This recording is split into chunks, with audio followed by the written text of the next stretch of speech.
me to bed or lose me forever. It's the Large Blast Podcast Top Gun edition. I'm your host, Stoney, and I'm joined, as always, by Matt. Tally ho. And Welshie. I feel the need for speed. And we're here today to talk about all things Warhammer with a little bit of Top Gun stuff mixed into it, it turns out. But we like to get things kicked off with a little something we call Hobbies Goings On, where we take a look at the goings on that have been happening in the host's hobbies' lives. So, Welshie, do you want to get us going on? Yeah, I've been doing a fair bit actually. You might have seen the short where I painted Caldor Drago, finished him off, lost to the warp forever. And I posted the one today where I kit bashed the old Doom Rider model, but I think I mentioned that last week.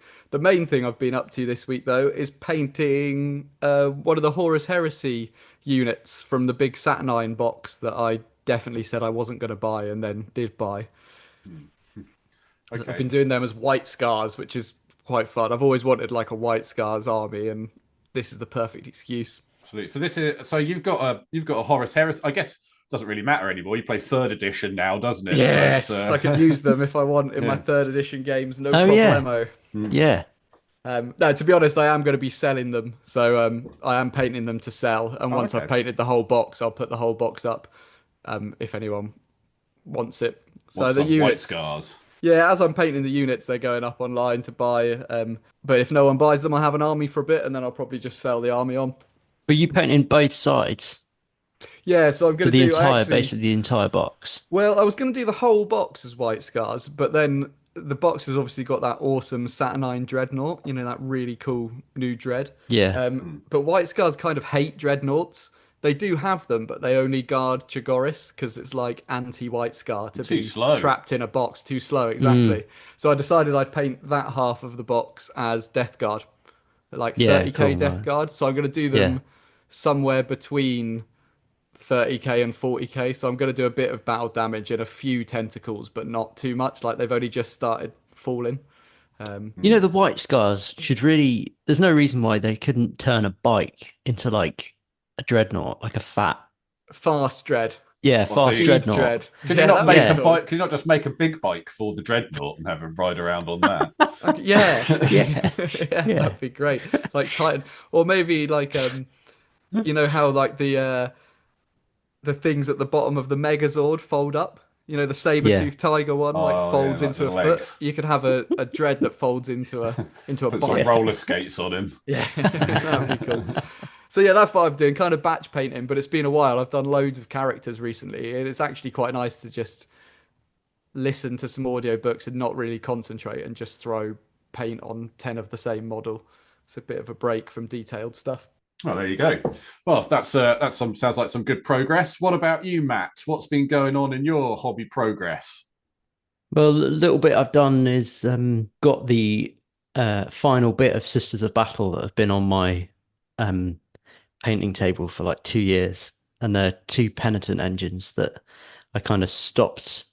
I stopped trying to magnetize them, which initially was one reason why I stopped doing them 2 years ago. Because magnetizing models is just a pain in the arse unless you really play a lot. So I've just sort of glued them on a bit so I can always take them apart in future should I need to magnetize, and just glued the things together. And so what weapons did you go for? Permanent weapon choice? I know I've already got some with the same loadout, but I just went with the flamers and the giant chains, the giant wheels, you know what they're called? Giant cutters. Wheel oh thing. The classic loadout things. Yeah, nice. It was like, oh, do you know what, when you think of penitent engines, that's what you think about. I don't want no frail chains or whatever. I just want flamers and cutter. I went for a phase. Oh, they you know, like they do, they add other units that you can make with the kit, so there's got like flail. Have they got a flail option? Yeah, they got flails. Yeah, that's what I was trying to say. Yeah. Flail chains, giant flail chains, which were quite cool. Which I glued together when I'd started the kit. But fuck it. So it's all just glued together with a buzzsaw, and I'm gonna need to finish base coating them, and then I'll be working on them. A few other bits, but that's basically it. What about you, Stoney? Oh well, what have I been doing? Well, I really wanted to. I've not really had a lot of time to do that, not much, to be honest with you. I finished that like outpost thing I made ages ago, and I made like a video for it, which is, I think it comes out to under 5 minutes, but I've still not had time to like edit or anything. It's still just like not very it had no time. But that's kind of annoying as well, because I really, really want to get stuck into my Gene Stealer Corporation guys, because I made some really good progress on them recently. But it's one of those things where it's like, I've got so many of them and stuff now that it's really, you can't sit down and do half an hour's worth of ZBrush on them. Do you know what I mean? It's just the project has got too big and unwieldy. So like sitting down and doing half an hour is like is nothing. It just makes you more confused by the end of the half an hour, you know. So you just kind of like need more time. So I'd just love to be able just to get like a decent couple of days worth, just to like actually just finish what I'm doing, basically, and then make a load more and make my life even more complicated. But I did some test prints of the stuff that I've got, and everything like looks good and to scale, things like that. Everything, like, because it's been so long in the making, I've like had enough time to put loads of stank on even like the most original, like even the most boring kind of troop choices. Now I've got like cool stuff, and they've got like individual loadouts and things like that. So yeah, get some in the post, Stoney. There's a gap in the desk at the moment. Oh well, I mean, yeah. Well, I've got to. Well, yeah, cool. I've just got to print them, scrub them up, cure them, make sure that the size is right. You know, yeah. So 3D print is easy. Everyone's going to do it. Yeah. Oh yeah, GW stuffed. Yeah, 3D print is wicked. Gotta love it. But that is actually something else I've been thinking of, because my 3D. I think I told you guys recently that my 3D printer had been on the fritz again. And like, I don't know if I'd mentioned this to you guys before, but I definitely missed like a 3D printing promotion thing that somebody sent our Large Blast Studio account. Oh, no. They sent like a sponsorship. Yeah, they sent us some sponsorship about something, which I just, like, none of us had checked the email for like ages. And they're like, oh yeah, you've got to make a video and get it out by date that had already gone by the time I checked the email. No. But like the thing was as well is like we do sometimes get emails like that, and I like, to be honest with you, I think most of them are a scam, because it's like some guy being like, hey, make a video about this waffle iron or something. It's like, we're a fucking Warhammer channel. This guy's clearly like like some scammer. But then like but this one I thought like, oh, hopefully this was just like some other scam thing.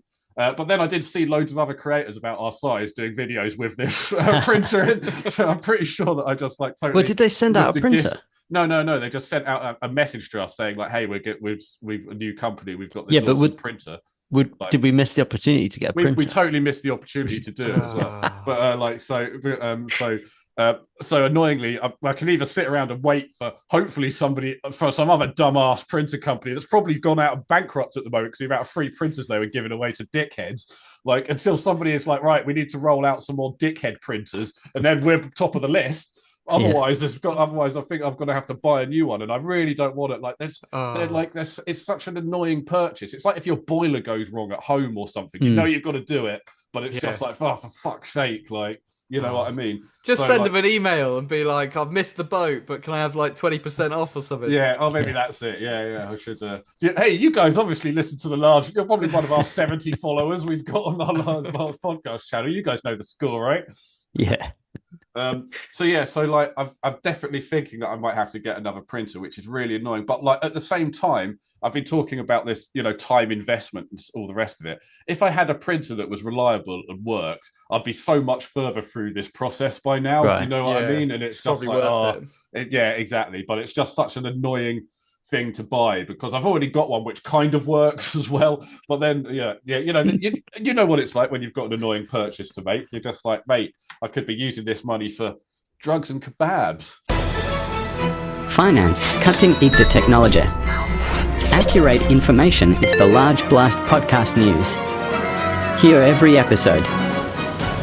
The first bit of news is Halloween is not yet even out the door, but Games Workshop is already getting those Christmas ducats ready to steal from you with the new Christmas gobbo, which is what, like a tin soldier gobbo? Yeah, I think it's like a nutcracker, isn't it? Yeah, it's a bit like a nutcracker. It is like a nutcracker, but it's also like the Vistroyan, the metal Imperial Guard models that had the big hats. But do you think that maybe the Destroyers were based after a nutcracker? Because it looks like a nutcracker first to me. Oh, they're based on Russians, aren't they? They all take the same design thing. Yeah. I think they wouldn't have just made it a nut. I mean, it is a nutcracker, but I think it's I think there's definite Vestroyan in there. To be honest with you, I can't even really tell what I'm fucking looking at here. This model's a fucking mess. I don't know what it is. It's all random shapes and things just piled on top of each other. It's very orky. Yeah, it caught my eye.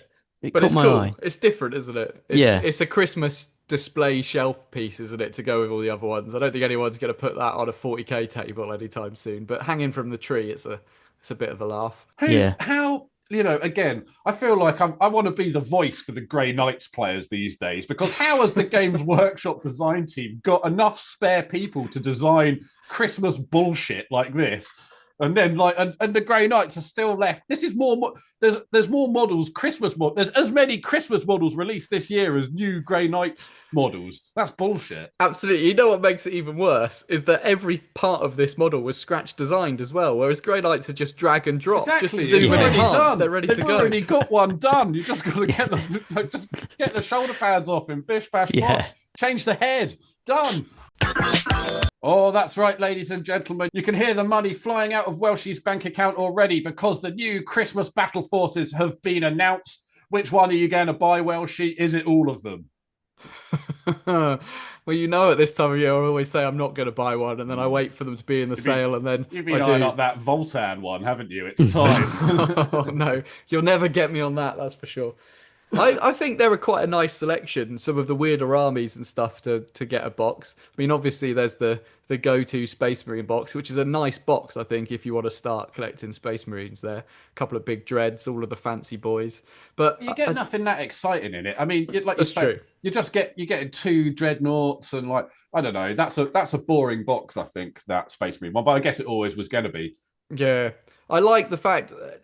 I'd be waiting to get Fulgrim because I was waiting to see what came out in his Battle Force box because I didn't want to just buy him by himself. But then it's just reminded me that other than Fulgrim, I don't really like any of the Emperor's Children range. Like it's got the stupid trousered, flawless blades.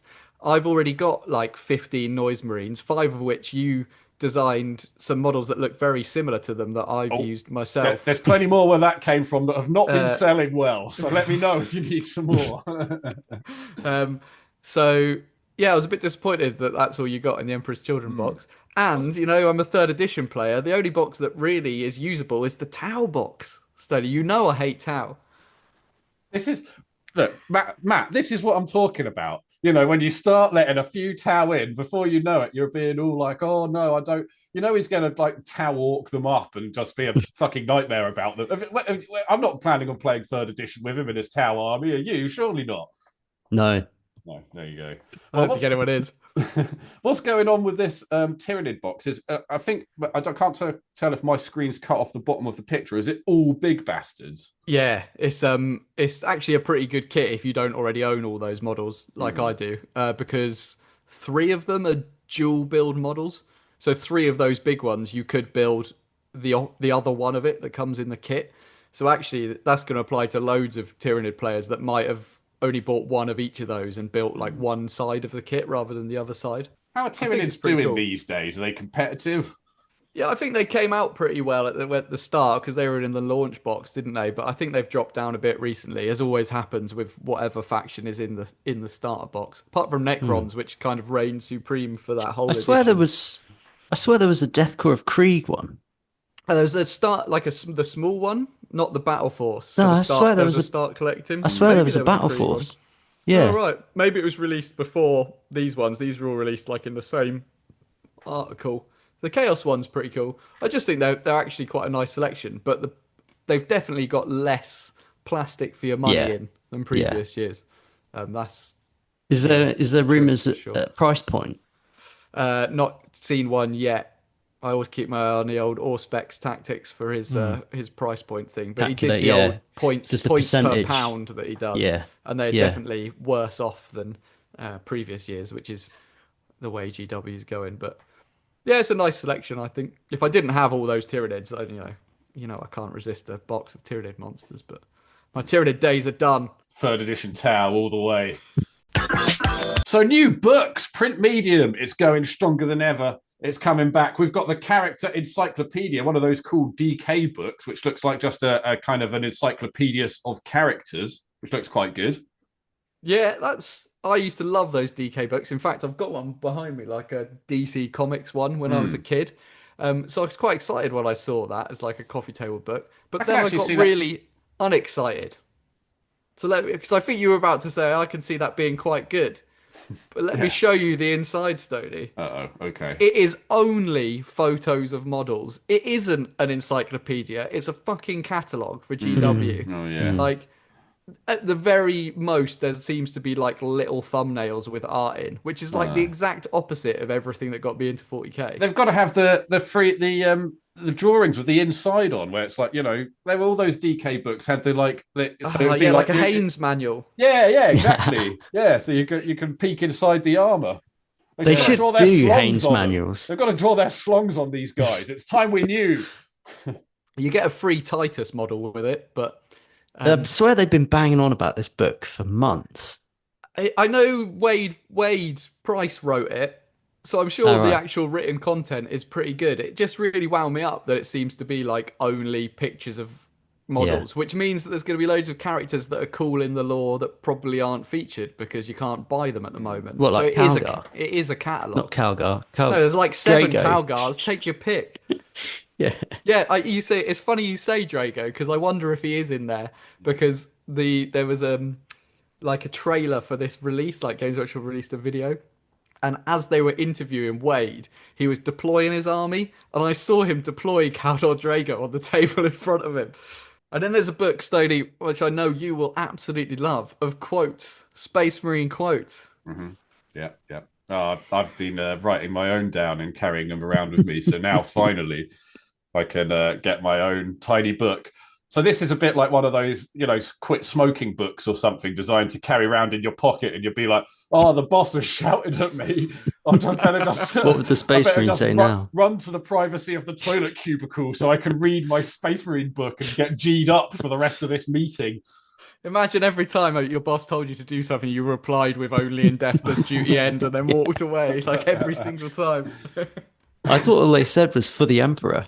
That's all they say in the games. Well, it's funny you say that, Matt, because the other book that's coming out is like an art book of the video games, which I actually think would be quite cool. Some of the like design stuff and concept art behind all of the various video games. But it's the This is, you know, like we said, Christmas is on the way. This is collectible fucking nonsense, isn't it? I mean, yeah. Sure, the DK run had potential, seems like a letdown. The other two, like, I mean, you've got to be really into Warhammer and the Warhammer games, I guess, to get. But I guess there probably are quite a lot of people that are.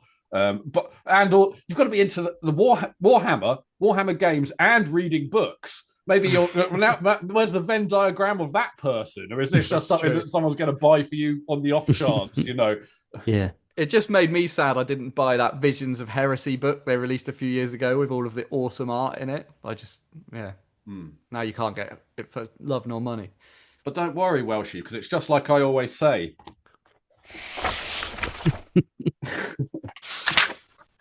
For the Emperor. Clever. I get it. I see. Layered. It's happened, boys. They've sneaked in female Space Marines. Female Space Marine heads in the new box of Space Marines. I think the best thing about this was just the online fallout.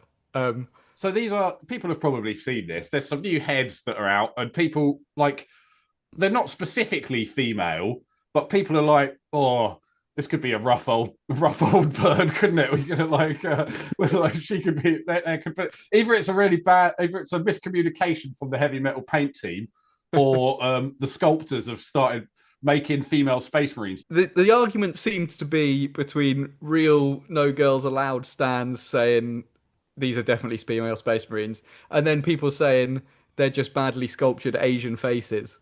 And I can kind of see the like Asian face thing, but my bigger issue is they're not that good.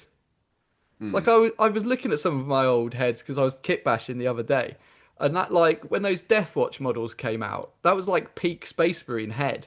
Like, these have just got like too much going on. It's really difficult to paint that much detail on a face for like an average painter. I just think there's too much. I feel like they've started trying to make. I think this whole range of faces are bad, to be honest with you. I think they're all bad sculpts, and I think that they're one of the issues is they're trying to make them easier to paint, which obviously is good in the long run. But they've started doing these things that like kind of like started adding these certain muscle lines and stuff to kind of every face that they do now, which I think because they know, this is where if this is, because they know if you hit this part with the contrast, it's going to dip into the cheeks, and then there can be a line down the side of the face. And then if you were to paint that lighter, then it would look like you'd been cleverer than you were. You know what I mean? Yeah. So I think that they've done that as a part of it, but I don't think they work very well as faces again. I think that like they kind of work because they're chunky, and Space Marine heads should be kind of chunky. But like I just feel like this is moving away from some of the sort of more finesse. Because when we talk about the Space Marine stuff, we say there's almost like two teams working on it. One that's like quite finesse and but you can almost tell because like the new Space Rules release, they look quite incredible. Viking-y. They look quite lumpy. Yeah. They've got lumpy noses and kind of sort of that kind of gaunt, lumpy faces, which you kind of like, I don't know how to describe it. That's the only way I can really think of it. The muscle definition and the depth in those crevices and details, which, as you say, is for the paint. These are sort of the first Space Marine stuff really that I look at and think, these are kind of cartoony, like the Death Guard stuff. Yeah. These look like they could be straight from a comic book. It's interesting about like, you can slap contrast on them because they've got more recesses, but then it makes the cheeks look really weird because people don't have cheeks with a line that runs horizontal like that. But also, if you want to make faces easier to paint, don't give every single one like a scowling expression so the eyes are tiny slits. Like, if you want to make easier to paint faces, the hardest bit is an eye. So have like more wide open eyes. Some really shocked Space Marines. That's what we need. Or just like ones that aren't scowling all the time. Like every single one of their expressions is almost the same. Although I imagine that's probably all Space Marines do. Yeah, that's true. They are quite grim. But yeah, it's funny that there's so many helmetless options in that box. You would have thought, like, I mean, just stick a helmet on. Yeah. I mean, I very rarely paint. Like at most, I'll have a sergeant with a bare head because I just can't be arsed with it. So what do we think? Do we think these are female Space Marines? Should we settle this debate right here, right now, on the Large Blast podcast, or is this? Or I think no, they're just bad sculpts. Yeah, I agree. Yeah, I agree as well. It just seems weird that this is how they would roll out female Space Marines. It just makes no sense. I'd expect my female Space Marines to have like L'Oreal flowing hair. If we're putting women in the armor, let's give them good old fashioned like 60s bobs or like beehive haircuts. I don't want them to be shaven. It depends where they're shaved, I guess. I mean, that would really end the discussion if they just made pussies for the Space Marines. You just opened up that little dick thing and you just stuck cut out the codpiece pussy on there. That would really end the argument. You're right, Matt. Oh, this one's got a landing strip. Rolling in my 6-4. Large Blast Podcast is a Warhammer podcast designed for only the most refined Warhammer podcast listener. The best of the best. The elite Top Gun of your chosen audio hosting platform. Each listener is hand-selected, chosen by the government to listen to the ramblings of 3 whack dickheads who chat shite about what are essentially children's toys. Well, listen close, class, because today is your biggest test to date as the Large Blast Podcast explores those silver birds in the big blue sky, the fighter jets, and the aces that fly them. Prepare for Takeoff Rookie because you just got selected for the LBP Top Gun Academy. Welcome to the main part of the show, the Top Gun part of the show, which is highly classified. I could tell you, but I'd have to kill you. But first, you're going to have to listen to the podcast so I can tell you. So we want to talk about planes, the flyers, the guys in the sky. The guys in the sky. All right, Matt, you start because I reckon you've been tasked with Imperial planes, so yours are going to be the most Top Gun related. I have. And actually, as Stoney was just introducing that, the other similarity with Top Gun is that in the Imperium, most of the aircraft are part of the Imperial Navy, as the characters in Top Gun are from the American Navy. the planes that I'm going to go through today are all from the Imperial Navy. There is a branch of the Imperial Navy that fly the aircraft, and that's the Aeronautica Imperialis, which gives the recent game its name. And that's the dedicated branch of the Navy that fights in atmospheric combat. Although most of the aircraft, as you'll find out, will and can be deployed in space. And typically, Imperial Navy fighter wings will possess between 10 and 20 aircraft, depending on the type of aircraft. So the first aircraft that I wanted to talk about is called the Thunderbolt. It's a Forge World kit. It's a classic plane, and it's given its silhouette to the new Aeronautica Imperialis. And it was the plane that you could see in like a bigger scale in the cardboard when that game came out. Can you remember they had them? Oh yeah, hanging at from the the dice saloon? GW shops and stuff. Yeah, and there was actually Like a one in the war mobile boot for that we went to. grown-up nerds. Yeah, I tried to find out how much he wanted, and I can't remember, but it was quite a lot. It was like £100 for this cardboard Whoa. plane. Yeah, but the Thunderbolt, if you know what it looks like, it's very chunky. It has a heavy rectangular fuselage, and it's flanked with two turbofan jet engines on either side of the aircraft. But I mean, this is exactly the kind of plane that we want, that we're talking about. This is like a one man sat in the cockpit. It's a fighter. There. Yeah, it's a bit X-wiggy, isn't it? As well. I don't see the Star Wars one. Is it not a bit like that with those boosts? Like if you put another set of wings underneath it with two of those. Yeah, maybe an X-wing with his wings closed. Nah, I don't know. I thought X-wings were always quite small and delicate. This is like proper chunky. This one, I don't know why, it always reminds me of a Mustang. Yeah, it does have it's a like feel chunky. Like that. Yeah, it's like a muscle plane. And it is classified as a heavy fighter. And it's one of the two main patterns of fighters that the Imperial Navy use. And its wide body ends in a quite a stubby little tail fin. The whole of the Thunderbolt is armored with 45 millimeters of ceramic armor plate. And because it's so rugged and it has a very reliable design, it's a true workhorse of the Navy. So in many ways, this plane is like the F-14 that the characters in Top Gun fly, although that's got two crew, but it's big and chunky. And it performs an array of missions because it has some hard points located on the wings, so it can carry missiles and bombs. Although its primary role is an air superiority fighter, it also has some autocannons, and I think las cannons as well that are on the nose-mounted weapons. So it's got like the fixed gun with the classic fighter plane. And its job is to seek out and engage enemy aircraft in dogfights and hunt down enemy bombers, establish air superiority. So it's pretty versatile. It's got high altitude, so it can be an escort fighter as well, escorting bombers, but also very good at low altitude because it's got big chunky wings. How's it at medium altitude though? Surely. It's sort of okay. It's a shocker. Yeah. It's equipped with a Promethium fueled rocket engine. So if you look at the back of it, it's also got like a big rocket at the back. And that gives it some maneuvering thrust in dogfights.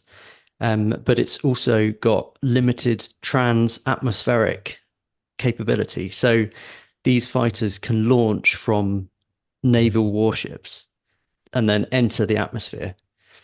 Or they can go the other way, or they can go home, depending on the mission. But a lot of the time, they'd be based in airfields. So they go to a combat zone in a naval ship, and then they deploy onto the surface. But because of that, the pilots have to wear full flight suits. So they wear like classic, not like modern, sort of slightly old-fashioned, like 1960s sort of style suits. Even though they're flying in spaceships.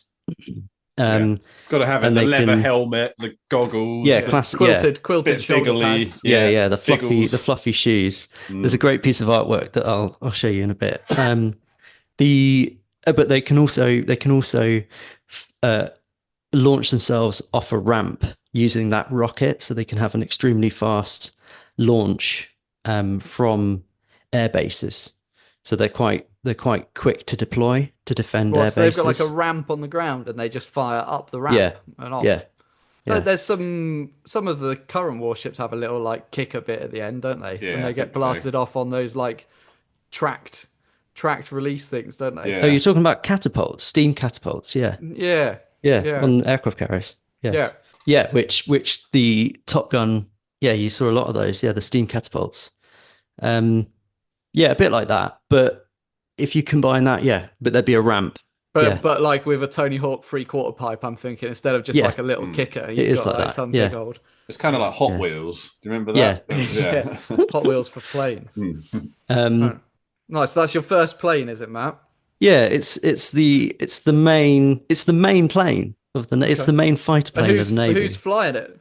So my character that's going to fly this is Wing Sergeant Oleg Koroman. He's from the 83rd Imperial Navy Fighter Wing.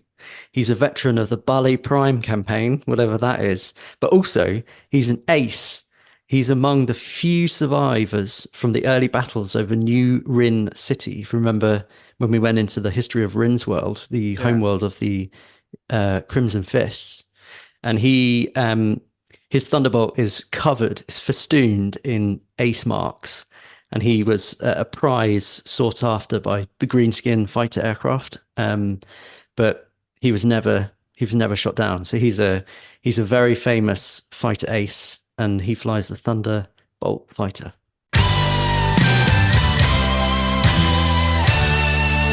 So I thought, as my first plane, because I was tasked with Xenos planes, I thought you can't have a proper dogfight without some proper Dakar. So I've decided I need to bring an Orc plane along, which you can also get in Aeronautical Imperialis. So I was looking through them, and there's a selection that you can pick for Orcs. You can have the Dakar Jet, which is just a kind of plane. Looks very similar to the Thunderbolt, but it's covered in machine guns. They've got the Blitzer bombers, which are like super low flying bombers. So the Orcs have competitions to see how low they can fly before they release like these massive bombs, and like whether they can ride the explosion back up into the air. Then you've got the burner bombers, which are basically like flying flamethrowers, which seemed pretty fun. But I've decided that my plane I'm going to go with is the biggest one you can buy for 40k still, which is the WAS-Bomb Blaster Jet, which is a kind of combination of everything. They're custom built by competing big mechs. So the big mechs have competitions to see who can build the best WAS-Bomb Blaster Jets. And they're equipped with mega cannons rather than just cannons. And these things called teleport mega blasters, which if they hit you, you get thrown into the warp, but like in like an Orc warpy style, like a kind of Acme style, where you might just immediately appear like outside of your plane and just fall to the ground, or you might just appear like inside the walls of the fort, like half in and half out the brick that you're fighting. So very unpredictable, I think, the WAS-Bomb Blaster Jet. Some of the famous Orc moves that they use whilst flying these things are the gun smasher cockpit move, which is where they don't feel like they've got enough Dakar from their guns. And what they do is they just punch out the cockpit so that they can also start firing with their pistols. Because like their guns just aren't providing enough Dakar. So that's a very Orky move. That's like World War One dogfights. Shooting each other with pistols. Exactly. And if that doesn't work, Matt, then they go for what they call the flying headbutt, which to anyone else would be a kind of kamikaze move, but to the Orcs, again, it's a kind of competition. Can you barrel roll out of your seat before you blow up in a kind of explosion of promethium? And they're quite famous for taking out Titans in this way, so that's why they call it the headbutt, because they fly directly into the Titan's head. To try and explode it and pull it down. So I'm going to bring a WAS-Bomb Blaster Jet. Or I thought I was, until I started researching some of the pilots for the Orcs. So there's these famous Orc pilots, the Death Squadron, the Blue Bombers, the Nutters. So that's a whole squadron that's renowned for just flying planes into Titan heads. I came across a guy called Da Crimson Baron, who is obviously loosely based on the Red Baron. Is it a Fokker something, that plane? That it was, it's Fokker triplane, like a whatever. Triplane, wasn't it? Three wings. He served under a fella called Skull Crumper, the Red Scourge of Galthamore. But I couldn't have him because he's dead. Because although he took out like a load of Necrons, they were basically, he was fighting some White Scars. He got taken out by some White Scars, and then he borrowed his mate's jet, went back up into the air, and the White Scars Orc War had awakened a Necron tomb world. And although he took out 4 Necron planes, they got the better of him, and he hasn't been seen since. So who I'm actually going for flying my plane is the Vulture, the boss Zagstruck. So that's boss Zagstruck there. He's a playable character on the field, and he's one of the Storm Boys, so the fellas who've got the rockets strapped to their backs. So he's got a rocket strapped to his back. He's and he flies a plane. And he flies the plane. His plane's called the Big Vulture, and he's modded the bomb release doors so that he can sit all of his Storm Boys inside. So it flies low. Right. He can fly out the cockpit. The Storm Boys can drop out of the bomb trapdoors, and then they've launched a Storm Boy assault. He's been rumoured to have killed something every day since he was born. He's a leader of the Vulture Squad, and he lives on a planet which he took over from the Imperium called Planet Zag, where he got some slave orcs to carve out Mount Rushmore, which is a Mount Rushmore made entirely of different versions of his own head. Oh, nice. They're all him on his own Mount Mushroom. At this point, I have to do a shout out for the first Space Marine game where you fly a mission where you get onto an Imperial Guard Valkyrie, the transport plane that you can now buy in plastic, and you have to shoot with the heavy bolters that are armed on the side. You have to shoot all the Stormer boys that are like flying and shoot and taking out an airborne regiment of the Imperial Guard that are all flying in formation, and these Stormer boys with their jetpacks are like landing on the cockpits and shooting the pilots and trying to get in and get you. It's very he's cool. great at that because he lost his legs in one of the battles, so he has these metal vulture legs with massive claws. One of the things he'll do is fly at an enemy cockpit and rip the cockpit out with his feet, which is pretty cool. And they also, even in a very Top Gear manner, have a training song which is I don't know what you've been told. Stormboy mobs is mighty bold. We're the hardest of the lot. We make you lot look like grots. So Excellent. There we are. That's who I'm taking. Boss Zagstruck.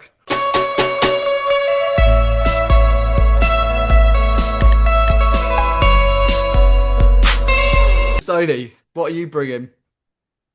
Well, I misunderstood the brief to some degree. I thought we were going to go with something a little different to this. So I have bought Pterodactyl. That's right. Like, what's it called? The Helldrake. The Helldrake. I've got one of them. Oh, right. Which is a like dinosaur. It's a demon engine, right? Demon engine dinosaur that flies. So yeah, look out, guys. They have they have crazy flamers, don't they? Yeah, they do. Flamers. Yeah. And it is like a pterodactyl. Now you're saying it, I didn't know where you were going with it. It's all coming together now, isn't it, Matt? I do remember reading some Warhammer literature. I don't know where from, and it described like a squadron of them coming down and like the claws coming out and them like ripping, like pterodactyls do in films where they like pick up the prey and fly off with them, and they were like doing that. And take them up real high and drop them like they were a coconut. And they show that in the big diorama at Warhammer World. Yeah, you can see some of that because they've got those cool wings. They're such a cool silhouette, the Helldrakes. I love them. They're almost like kind of dragonfly wings. Yeah, so much trim. They are the pinnacle of chaos trim to paint.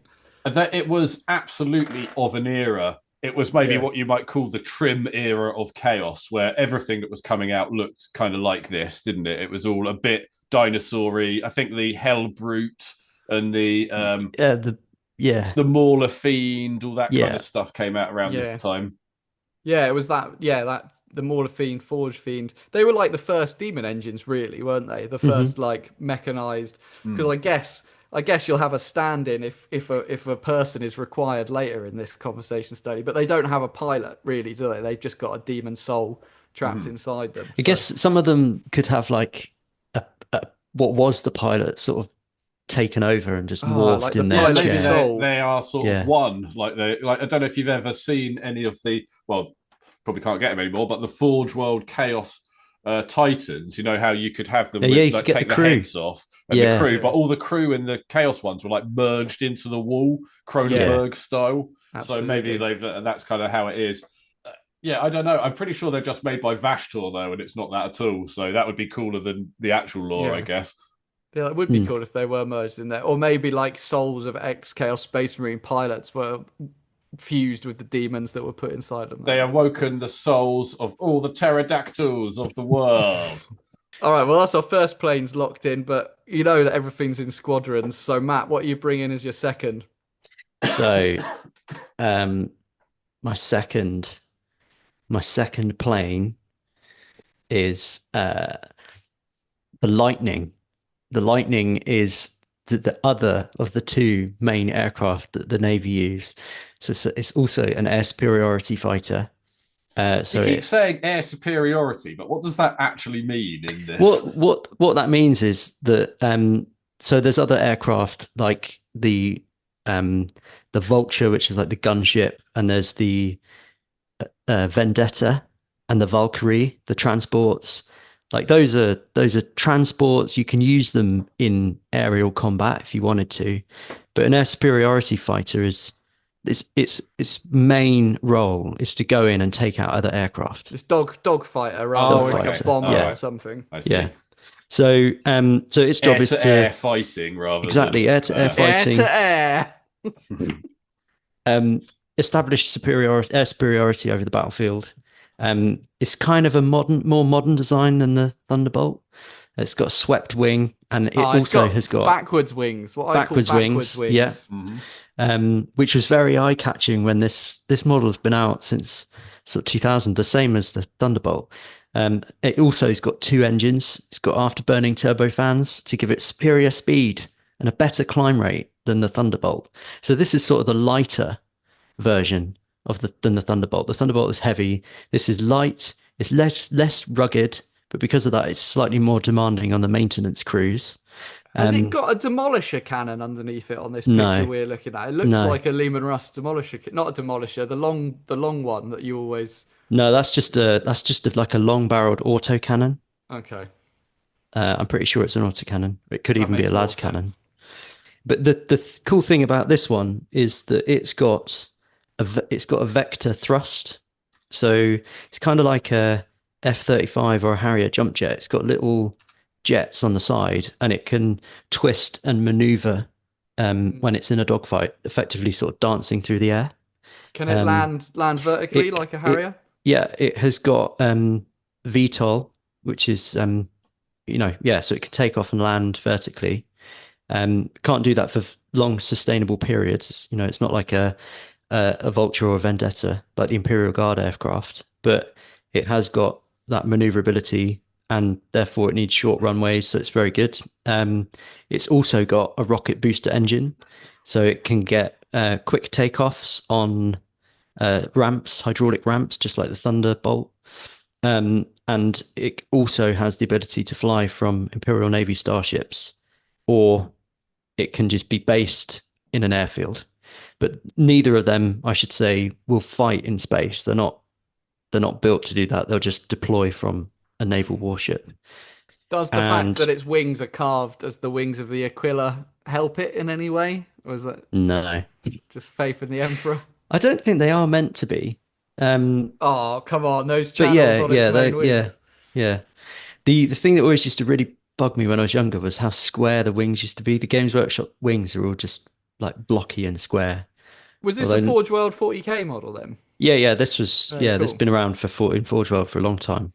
And I've never seen one in real life. One of these ones. They've got like an updated design that more Space Marine units use. This if you Googled Lightning 40k, you'll get another aircraft as well as this. This is the one that's been around for a long time that was like purely Imperial Navy. But apparently the Space Marine units did like them. The other one is called a Primaris Lightning. The wings are slightly different. It's come out more recently with the Horus Heresy stuff because it was designed in the Horus Heresy. This original Imperial Navy Lightning, they lost the STC stuff during the after the Heresy, but then they found it, and apparently it took they found the Adeptus Mechanicus Explorator teams found it on the world of Karnak 2, and then they gave it to the Forge World of Cypramundi, who spent 500 years collaborating and checking the design before starting production. So that project, boot up that floppy disk. yeah. It looks like the bat plane. Yeah, It is a bit. yeah. There's something quite real looking about it. Like it could be like a kind of like weird experimental plane from back in the day or something. It looks... Yeah. What's the plane in Godzilla -1? That's got backwards wings I like don't that. know. There are a couple that have got backwards wings in real life. I don't. With computer power allows you to do that now. So maybe the Lightnings have got good. What do they call them? Machine spirits. Who knows? Yes. But they kind of have the same armament as the Thunderbolt. So they've got some guns, like we mentioned, the big autocannon at the bottom. They've got some hard points that they can carry missiles on, and potentially also bombs. But they're slightly less armored than the Lightning, so than the Thunderbolt even. So with the Thunderbolt is heavier. This one is lighter, more maneuverable, has slightly less weapons. And if you look up, Matt, and your world's under attack, and you see Thunderbolts and Lightnings, how do you feel? Scaramouche, Scaramouche. Will you do the fandango? and the pilot that I picked to fly the Lightning is a person called Bree Jagdia, who is the commander of Umbra Flight and is the leader of something called the Fantine Air Corps. And she is a character in a book that I just wanted to mention by Dan Abnett. It came out in 2004. It's kind of Dan Abnett's Battle of Britain crossed with Dunkirk version in 40k. Apparently it's a spin-off from the Gaunt's Ghost novels, but I don't remember it being. I think there's maybe some units Probably that just are linked. means it's set in the Sabbat worlds. And I was just about to say, apparently it is set in the Sabbat Worlds Crusades. And it's a book about pilots, elite pilots, and a squadron. So actually, it's kind of like Top Gun. They end up going to this planet that is being lost to chaos. The Imperials are about to lose. It's another one of these interesting stories where the Imperial forces are using very different non-standard Imperial equipment. So I remember in the book, it sort of implies that the planes that this planet have are kind of like World War II planes, and this elite squadron turn up from the Imperial Navy with lightnings and thunderbolts and are just like killing all the chaos stuff, and they basically have to save the retreating Imperial forces, and they do. And spoilers, everything is fine. Yeah, sorry to spoil that. But it was and this sounds really interesting, actually. This is the kind of thing, Dan Abnett's really good at, is these little side quests, in particular. Yeah. So, this looks cool. Yeah, it was a good book. And weirdly, there was only ever one. There was no like part 2, or there was no anything else. But yeah, it was quite good. We've sort of mentioned in the past, there's no like, Navy stories like on the high seas or whatever. But I guess that this is as close as we're going to get in some ways. The air stories, the Biggles. So yeah, the Biggles, cool. Classic. Yeah, I think it had like they re-released stuff when Aeronauticus came out. Like they released the audio book, and they re-released it and blah blah blah. But yeah, it's quite good, quite interesting. Okay, so my second Xenos representation is going to come from the Speedy Eldar. Oh, I dived into my Eldar Get Well Soon codex. It's the only time I look at it, research for this, obviously. I wouldn't read it for any other reason. And I've picked the Hemlock Wraith Fighter. So the Hemlock Wraith Fighter is piloted by a Spirit Seer, and it blends the psychic abilities of the pilot with the juice of the Eldari dead. So you know how they can like hack into the spirits that are floating around. So if the pilot's killed, the plane can just carry on by itself because the dead kind of inhabit it, like the Wraith Knights and things like that. Oh, that bet you feel so useless. If you're like, what am I even up here for? Like... Supreme Autopilot. Yeah. Well, they also, like, on the tabletop, they have psychic powers, so you can do psychic powers from them. All right. Oh, right. Yeah, Christ. Psychic cool. power aircraft. Yeah, so you can do psychic power, but it gets even better than that when you look at its weaponry. So as its main gun, it has the Heavy D. And the boys. Hell Heavy yeah. D. The Heavy D scythe, which is a vortex weapon, which doesn't make any sound. It doesn't have any visible blast. But if you're hit by it, your soul gets ripped out into the warp and your body just kind of collapses. It literally just rips the soul from your body. Excellent. They Doesn't call that, like kind of give that soul to chaos in a way? I suppose so, which is kind of what they're against, but I guess they don't want you to have it. It's a really taboo weapon in Eldar lore because they call it cutting the crone's cord.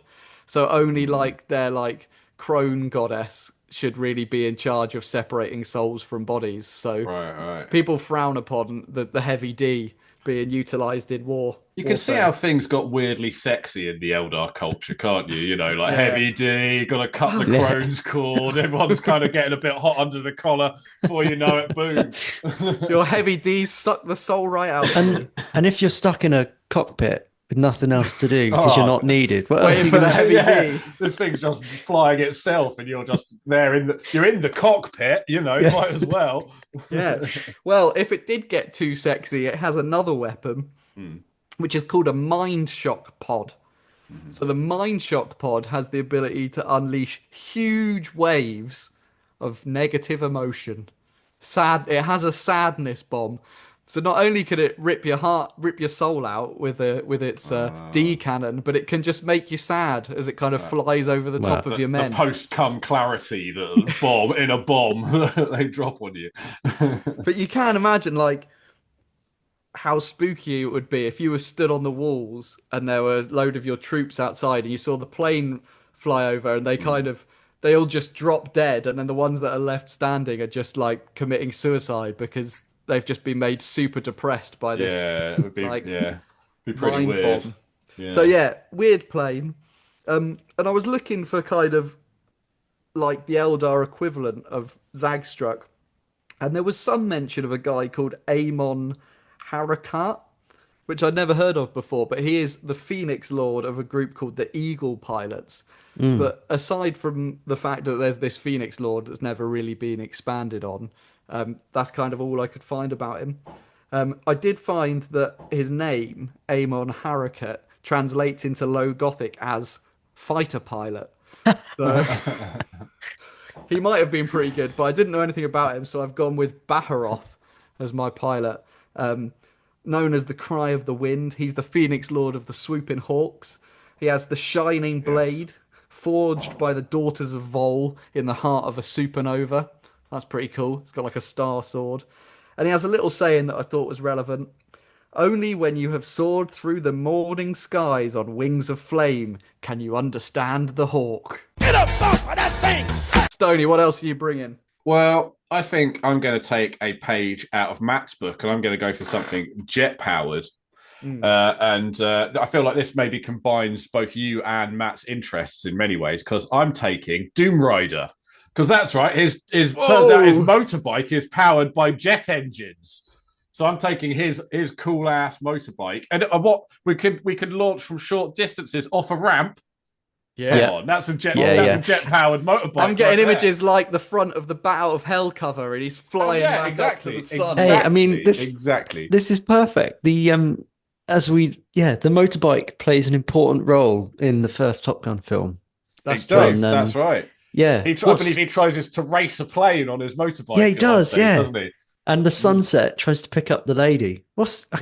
Tom, you ever what's he seen- called? have Can't you ever remember his seen name. Cruise. Tom Cruise. Have you ever seen the movie that Vanilla Ice made? I think it's called Cool as Ice or something.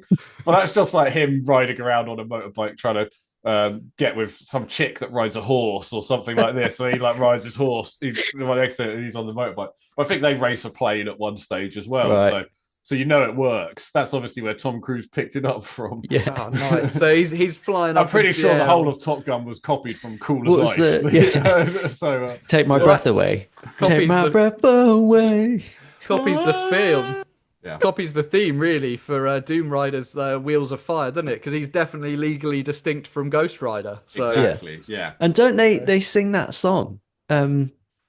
Great Balls of Fire. That's they right. they do, Yeah. yeah. Who is it Yeah. who sings "Take My Breath Away"? Is that Cindy like- Lauper, that was the thing It's in my not head. Foreigner, is it? Take Berlin. my breath. Berlin. Oh. Yeah. But you see, that's who I'm going to get to ride the bike because obviously Doom Rider, he's no pilot. But I think that if we can get the lead singer from Berlin riding Doom Rider's motorbike, singing those sweet "Take My Breath Away" songs as she's launched, Racing our planes. racing planes being launched Yeah. from a 90-degree ramp on a jet motorbike directly into the sky. That's who I'm going for. Yeah. Sounds like his ego's writing checks his body can't cash. So I've picked the standard Imperial Navy heavy bomber, the Marauder bomber, which is a heavy bomber, but it's not a strategic bomber. And again, it's like the most common one that the Imperial Navy use. It's also was a Forge World kit. I don't know if you can still get it. It's really big kit. Big, isn't it? Yeah. There were two. There was another version as well that was more of a dive bomber, or not a dive bomber, a slightly different role, and it had a different tailplane, I think. But it's essentially the same kit. So this one kind of looks quite similar to the one that you can buy for the Guard currently, sort of the wing shape and stuff like that. Is that I is think that a coincidence? Yeah. So you're talking about the shape of the wing sort of dips down a bit Valkyrie. like the Valkyrie. Yeah. Yeah. Well, the Valkyrie originally was a Forge World kit, so there's some similarities between them. I don't think there's a deliberate coincidence. It's just, there's a common heritage to Imperial aircraft, I imagine. But they're quite cool looking. They're kind of like a small-ish World War II bomber. It's like a classic thing. These are quite cool models for Aeronautical Imperialis because they're still quite big, even though they're at a smaller scale. But the original models are very big. You get a big bit of resin, and that you have to somehow have on a clear flight stand. Oh god. Yeah. One of those OG ones. Flight stands, boys. Jeez, yeah. those are just like I mean, awful, weren't they? At some point, we've got to talk about just the improvement in flyers. That there was just like flying stuff came on the flight stand and was fucking annoying for years and years, and then all of a sudden they were like properly flyers on square bases. But then they brought out those like the instead of the like tiny 1 mil stick that went like 3 mil into the bottom of it, they then changed curvy it things. to the curvy ones with like the spherical tops that went Yeah. into like a spherical receiver. But you had to glue them on then, so then you had a permanently glued on flight Jumper stand, which thing. meant you couldn't transport it anywhere. And there was But I- there was no mechanical connection. Like it No. didn't get pinned in anything. Like it's just I would say since then, though, the best thing to do if you do have flight stands is to grab yourself some of those spherical magnets. So you can now buy magnetic balls with magnetic ball receivers. And they work like really a well. like a ball and socket joint kind Yeah, of thing. Ball and exactly. socket, that's like it, magnetic yeah. ball and socket that you can drill into the base. So Yeah. if you do play fires, which you probably don't because GW doesn't give them any love anymore, I'd suggest getting some of them. They're useful. Although you mentioned the Valkyrie, the stand on that, because it was that kind of the big That thick cross one. yeah, They used the to have the weird cross yeah. ones. cross, Yeah. and then it slotted. Yeah, they were pretty good. Yeah. Yeah. But Because I you can think take they them were in and out. almost, but they were almost too chunky in a way. Like because I remember, like particularly like They take up loads flyers, of space in your they bag. used to have loads of weird rules where if people were like underneath the flyer, like particularly with the Helldrake, I remember it'd be like the base of the flyer was like really important, or like Yeah. sort of how much Yeah. it covered. And like you're never going to be like, oh, people are playing models on your base or whatever whilst you're so Yeah. it had its own issues. But that big square was definitely the firmest.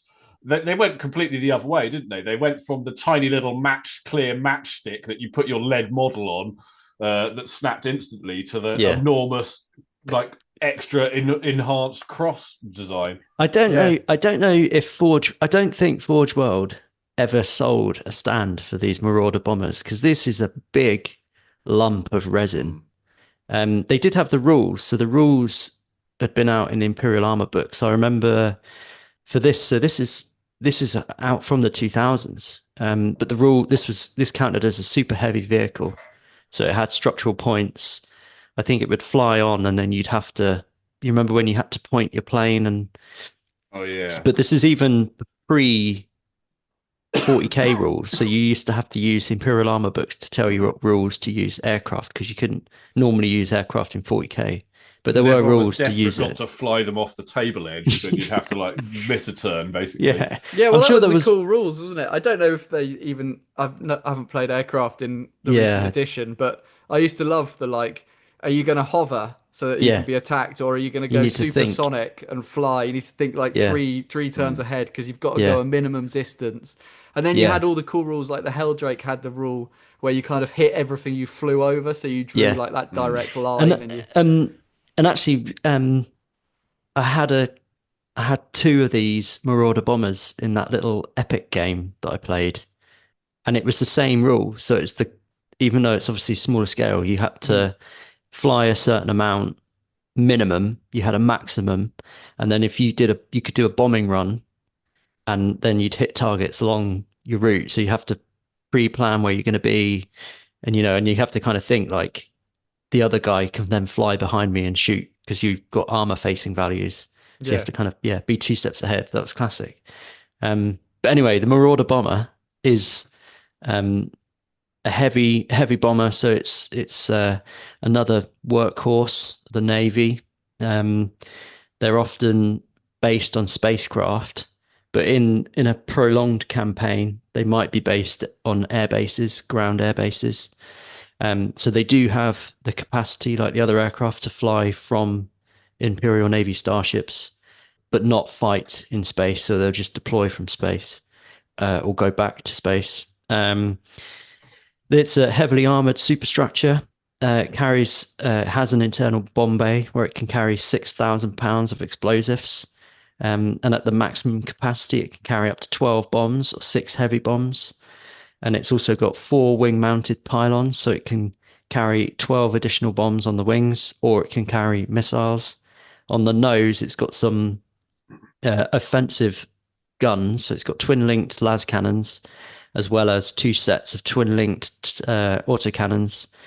And then it's also got 2 turrets. So maybe that's the bit that makes it look like a World War II bomber. There's turrets that you can turn around. It's got that kind of like, I mean, the model does, not so much the picture that we're looking at, but the model looks like it's got those kind of like room for gunners, like what they call them. Yeah. I think they did have gunners in. So there's dudes who are gunning, like what those old bombers called, where they had like the guy. They used to do that as well, didn't they? They had people in different gun slots. Yeah. And there's one at the back actually. So there's we're looking at 2 pictures, and actually these are the 2 variants that I mentioned, so that you see the tailplane's different. Yeah, the one in the picture we're looking at, it's got 6 autocannons. I think that's on like each side of the nose. I think that version, I think it was called a Marauder Destroyer.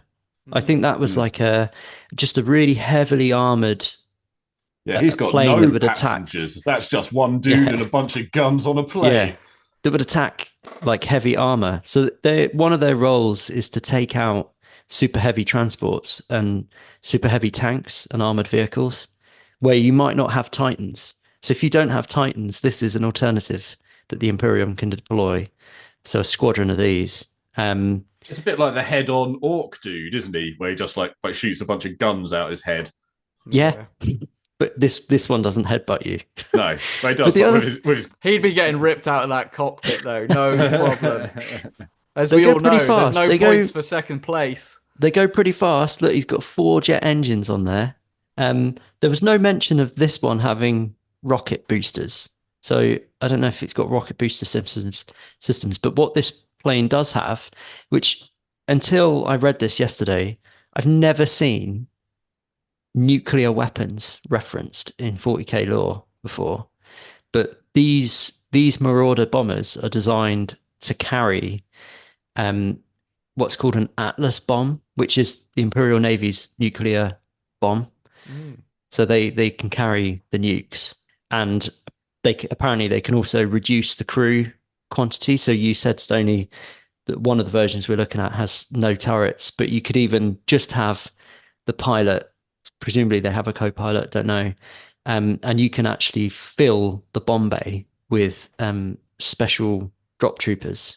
So like special mission drop troops who Like will... the Storm Boys. Yeah. I think that this probably, because I know with the Orcs and Imperial Aeronautical Imperialis, I think those are probably the same ship. I think like in the same kind of class Yeah, probably. as ship as Yeah. the Orc Bomber. Yeah. The stuff I was reading, like it really goes into a lot of depth on these not being the heaviest bombers that the Navy have, but there's never been any sort of detail on what those bombers could be. But these are sort of your standard bomber where you don't need a fighter to take out enemy aircraft. You send these guys in and they're going to attack ground targets. That's really their job. We're looking at a ginger-haired pin-up girl on Matt's photos that he's added to our help spreadsheet here. So I'm sure that he's picked her for nothing to do with that. Yeah. So we're looking at, these are all Black Library pictures, and the male guy that I mentioned that's what I was saying about the flight gear is like a cross between modern stuff and World War II stuff. He's got like sheep-lined boots on, but he's flying an aircraft that can go into space. Yeah, the leather hat. It's like, we've discovered no better head protection in the 40,000 years than a leather cap. Yeah, because my third choice, Lucille von Schard, is a lightning pilot. So she'll fly my lightning, and her lightning is called Menderax Materatia, or Black Griffin. So her plane is called Black Griffin, and she's from, as you can tell by the name, she's from like a traditional high-class Navy family whose lineage goes back thousands of years. And there's some short stories and stuff about her. I've never heard of her before, but she's in some Black Library stuff. Yeah, but it seemed quite interesting. I'll shat my pants at the taxi rank. All right, so my third representing the Xenos is going to be a Necron Doom Scythe. Or as we always used to call them, a Death Croissant. They're one of the weirdest planes. I've got two in my Necron army because they used to be like the fastest thing on the board. They've got a big old crystal death Remember the ray gun in the front of them. Yeah. They were just super fast and super mobile and just look super Necron. Like they don't look like a plane at all. And I thought that was really cool. They look like spaceships, like UFOs. They're one of those really annoying kind of units where you either had to deal with them or just ignore them completely, because it was just like back with those. I mean, I'm talking sort of 7th edition. Yeah, talking like the days of Jink, you just couldn't even hit it. Like it was just a waste of time. Literally fly. It would be off Jink. the table again in like a second, because it would just zoom across. It's got the pull it in to shoot at something big and expensive and then disappear again. And then it would heal itself, wasn't it? Yeah, and then heal. Yeah, of course, it's Necrons. So yeah, if you could take it down, you would, but chances are you weren't, and you were just going to take fire every turn from the heavy death ray, which is like a vaporizing gun that's fired through a massive big green crystal, which used to be clear green plastic. Remember, you had that big chunky green plastic. Did they have crystal. that on the flyer? I think so. Yeah, I think in the original package, at the same time, the monolith had the big one in the top, and it also has a couple of twin Tesla destroyers. A bit like the Helldrake, it doesn't really have like a pilot. There's like a Necron dude that's sat in it, but he's kind of fused with the necrodermis of the plane. So I thought, who could be controlling his engrams? And I thought we always go to like channel favorites, but there's a few Necron lords that we never mention. So I thought, being in charge of this, maybe from the ground, is a fella who we mentioned very rarely called Anrakir the Traveller. So he's one of the big Necron boys, and he was kind of like the Silent King before the Silent King. Like he was the Necron that woke up and was like, I want to unite all of Necrons together. And his whole deal, while he's called the Traveller, is he used to go around planets like uniting people. Right. But he's got a tachyon arrow, which is that like once per game can turn a mountain into dust weapon. But he also, which I thought was quite a cool concept for flying planes in dogfights, he can project his consciousness into machinery of other races. So he used to have one of those cool rules back in the day when you had loads of cool rules where you could like control your opponent's tank and like make them fire on themselves. Yeah, that's always good. Yeah. So much fun. So yeah, I'm gonna have him. Anrakir the Traveller. That's my third guy. Stoney, what have you got? Last one.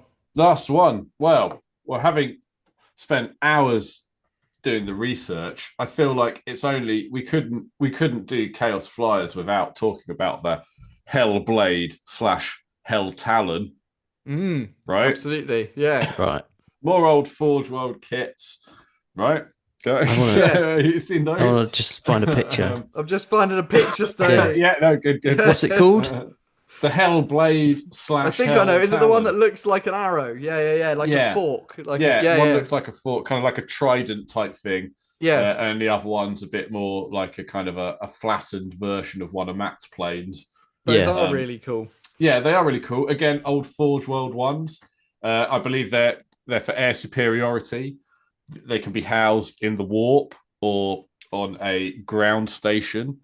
They're not warp engines, they're not demon engines, so they're like actual ones that people have to climb in and fly. All right. Yeah. They've got guns.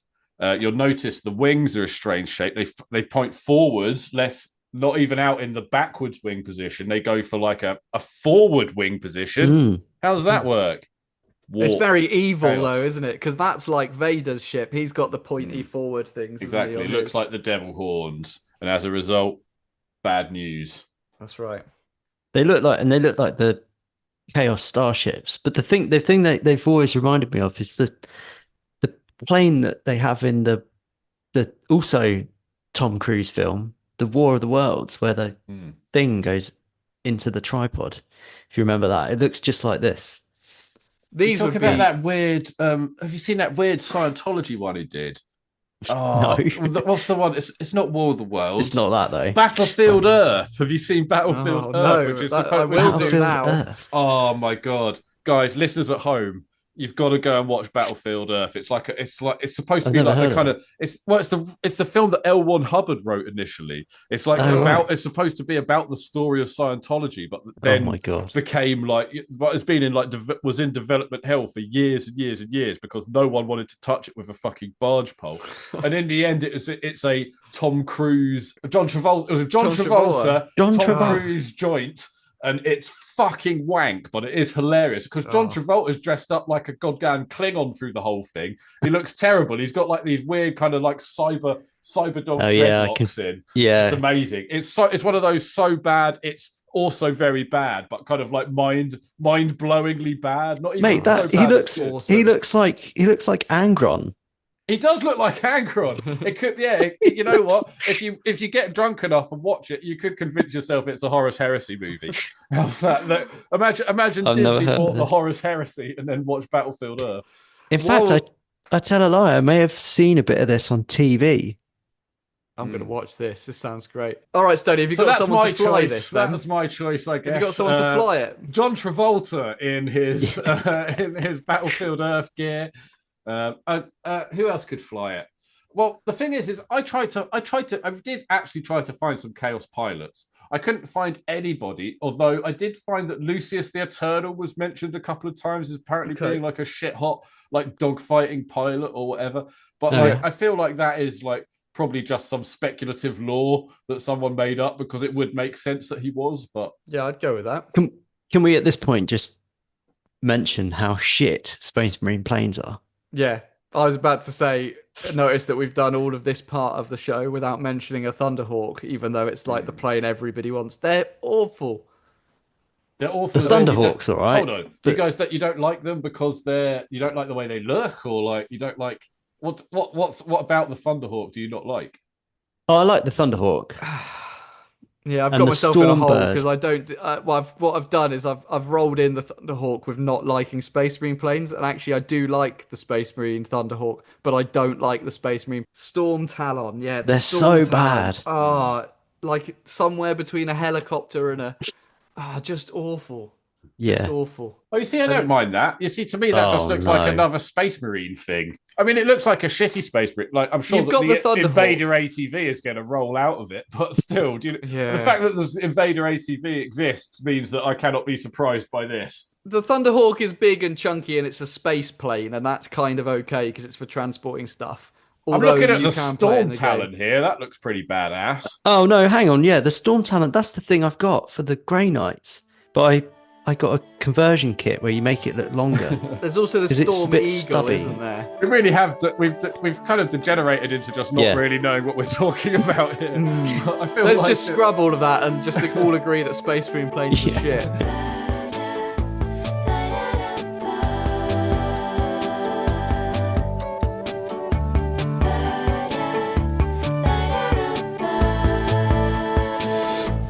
Say it was the right time to walk away. When dreaming takes you nowhere, it's time to play. Body's working overtime, your money don't matter. Time keeps ticking, and someone's on your mind.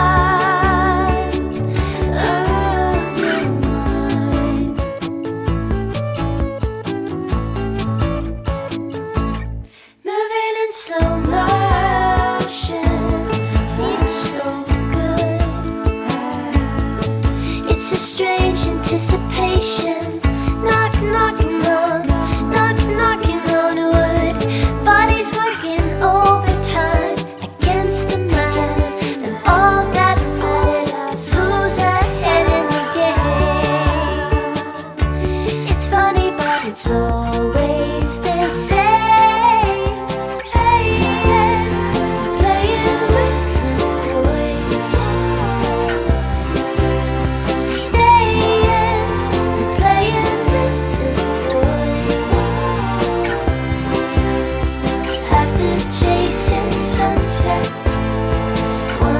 Simple choice is playing with the boys. Welcome back, everybody, to the last part of the show, the Laws of Law quiz, where today we're going to be talking about call signs. That's right, Maverick, Jester, Hangman. It's just some of the cool signs that people get in Top Gun. But who has these cool signs? Oh. So, the first one, Mr. Hands. Belisarius cool. The Brood Lord? No, he's got big hands. Tree Man. Oh, Calgar. Calgar. Tree Man. Tree Man. The Tree Man does have I thought you said the Cream Man. I was like, what's he like? Old Man. Malcador? Silent King. I think he might be the oldest character in 40k. Oh, Eldrad. No. Cool. No. Maybe he's not. He's the oldest Space Marine in 40k. Bjorn? No. Oh, is it Dante? Dante! That's right. Who is called Tin Snips? Gazgul. No. He's got an arm. Yarrick. Yarrick, yeah. Oh, Who is known as the Lemon Ponce? The what? The Lemon Ponce. Rogel Dawn. Rogel Dawn. Well, okay. He's gold. He's lemon. He's lemon. That's why they call him the Lemon Ponce. Okay. Who is known as the Collector? Trazin. Well again. Okay. Who is known as the Iceman? Lehman Russ. Not Lehman Russ. Well, I had written down as my answer any space wolf. So leave it Yeah, off. Who is known as Tipex? The Khan. This one's a little obscure, so I'm going to give you a bit of a Okay. clue. It's the because I want them to be written out of 40k lore and history. They're a mistake. They're a crutch for the writers, and they're a mistake. They should be written out. Retconned. I should have called him Retcon. That would have been a better name. John Grammaticus. John Grammaticus, was he? Okay, I thought this one was actually quite good, but this one, Relapse. Vulcan. No. Fulgrim. No. Angron. No. He keeps coming back. Lucius. Lucius, that's right.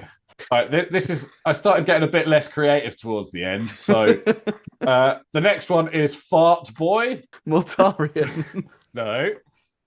Typhus. Typhus, which brings us on to the last question, which, as you guys know, is worth 10 Here we go, bazillion. Matt. This is my only hope. Matt, this is it. This is your chance. Okay. Cloaca. Bulgrim. No. Matt, come on. Mephiston. No. Farsight. Farsight, Matt! You say You lost every other question and come back and take it right at the end in a classic Why? quiz. Why is he called Cloaca? He's got a cloaca on his head, like all of the town.